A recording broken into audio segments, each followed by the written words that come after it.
Back row members of the World Permit, Mr. Monty coming at you live and direct from the Key Optima Studios. So, Sunday was a strange day. A lot of things took place. We talked about the death of Kobe and his daughter and the plane crash. They put out the pictures of a lot of the other victims, very strange pictures. A lot of them don't look like pictures that, very strange pictures, we put it that way. You can see a lot of the symbolisms, a lot of rituals inside of some of those pictures. So I'm very skeptical of who all was on this plane, this helicopter when it crashed. So no, I don't put anything past these stars. I really don't. And the sickness of their minds and mentalities. So I always look at it that way. So let's talk about the Grammys. Let's talk about the symbolism of Kobe's death and how they kind of related the ritual. Now, we always talk about, it's been talked about in other channels of when you do these rituals, there got to be a beginning ritual. We kind of same it's the same ritual, that death energy ritual. We've been talking about California for the longest, the opening of the portal, needing a lot of energy to open this portal. And they need a lot of rituals to do this. So usually you have this death ritual, which we always talk about, and then you have the rituals to follow the death. And that was done at the Grammys. So remember, Kobe dies in LA, a couple of hours before the Grammys. And remember, prior to this, you had all this stuff going on about the Grammys. Honestly, with music, I'm kind of forced to listen to it now because I have a very young child. So I got to listen to a lot of the new music. It was a really, really bad year for music. They kept certain songs in rotation. Billie Eilish was one of the individuals they kept in rotation, some other people. But really wasn't a strong year for music. I mean, they really just tried to program the same songs they had because that's all they really had this year. A couple of good artists, but not that many. So we had all this flack with the recording industry. And the recording industry, we know the Grammys, they're always in the ritual. They're always into what's coming. So of course, they did a tribute to Nipsey Hussle because that was a big ritual killing sacrifice this year. And I just call them sacrifices. That was a sacrifice this year. And we have this big sacrifice of Kobe right before the show starts. So now suddenly the Grammys is a watchable show because we're gonna have rituals inside of the Grammys, and you had a lot of rituals inside of the Grammys. So a lot of people singing to Kobe as though they knew this sacrifice was gonna take place. Kind of this preparation for a sacrifice. A lot of time with a sacrifice, they know when that sacrifice is gonna take place. So Kobe did on January 26th, the God number. So of course, Kobe revered as a god of basketball and worshiped at the Grammys. Pretty much that was just a worship. But it's to build his energy. Got to build that death energy for whatever is going to take place in the Bay Area and California as a whole. We're looking at California for the place where the event is going to take place. We look at Chicago as ground zero and LA for the place where the event will take place. So I have Billie Eilish with the green hair, the green and black hair. Green, of course, representing the earth. She's got her green hair on tonight. She's the young girl, the 17-year-old girl, 18-year-old girl, and probably someone whose career we got to watch to see what they do with Billie Eilish. So she wins pretty much all the major awards, and she wins for an album called Bad Guy. Bad Guy is her big song, but she wins for this album called Bad Guy and this song called Bad Guy. So if you take Bad Guy and you put it in the calculator, Bad Guy in full reduction gematria and pretty much all the reverse reduction, all those single reduction ciphers is 24.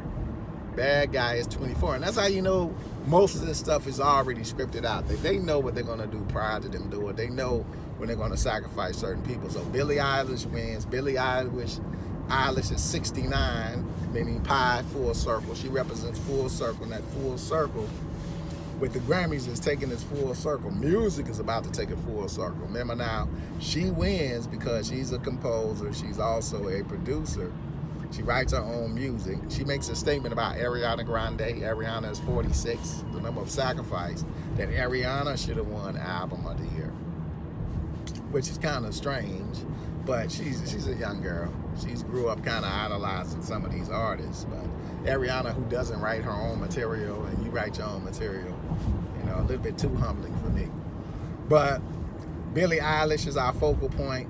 She wins the awards this year, and her album Bad Guy, like I said, the song Bad Guy is 24 in full reduction, single reduction, all our top reduction. Why is this important? Because Kobe Bryant wore what number?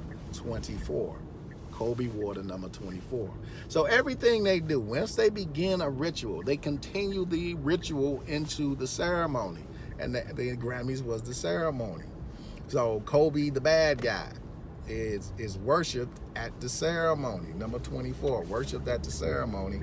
And they used the young Billie Eilish in her song to continue on the ritual with the green and black hair.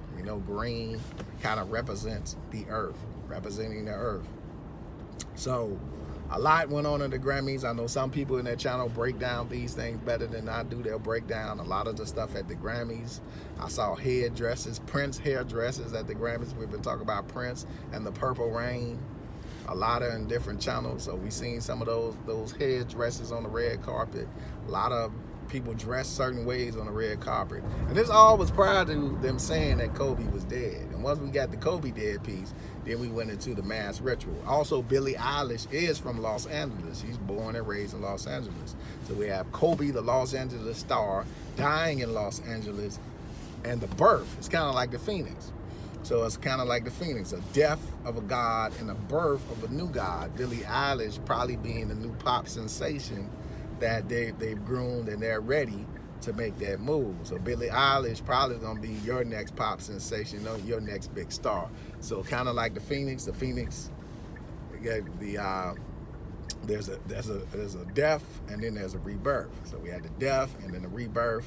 Death of one bad guy, the rebirth of the new bad person, which is Billie Eilish, number 24. So you see how they kind of tie these rituals together. But let's keep our eyes on San Francisco, LA, and we're gonna do another breakdown.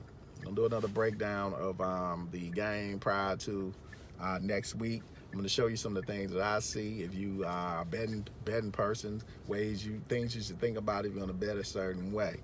But remember, the last black man in San Francisco was Jimmy Fails. Jimmy Fails failed. Remember, Jimmy Fails. The last black man in San Francisco failed. So I'm really looking at my pick, really gonna go over my pick and to see what happens to the last black man in San Francisco. Because Mahomes represents Jimmy Fails. And Jimmy at the end failed. That's what happened to Jimmy. But they used all his energy up. They took everything that Jimmy had. San Francisco took it all. Took all of his energy and left him with nothing, left him drained, left him kind of empty and barren. So a lot of symbolism in that movie, and could that symbolism kind of tie into this football game, this continued ritual of needing the energy of people of color, especially males of color, to do whatever they're gonna do to open up the CERN or the portal. And remember, the death of Kobe vibrated with CERN and portal. That's that death energy that you need. Life is about energy and vibration. That's all life is. We're nothing but creatures of energy. So they utilize energy to be able to move into the next part of the ritual. These people really, really understand some of this stuff, and they believe this stuff, and that's what makes them very dangerous. And there's people in our community that get caught up with these people and think they're gonna be on their side at the end.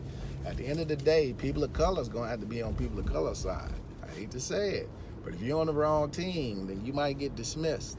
That's just the way it has to be. So you need to choose your allegiances wisely inside of this war, because in a minute, there's not gonna be any more time for picking.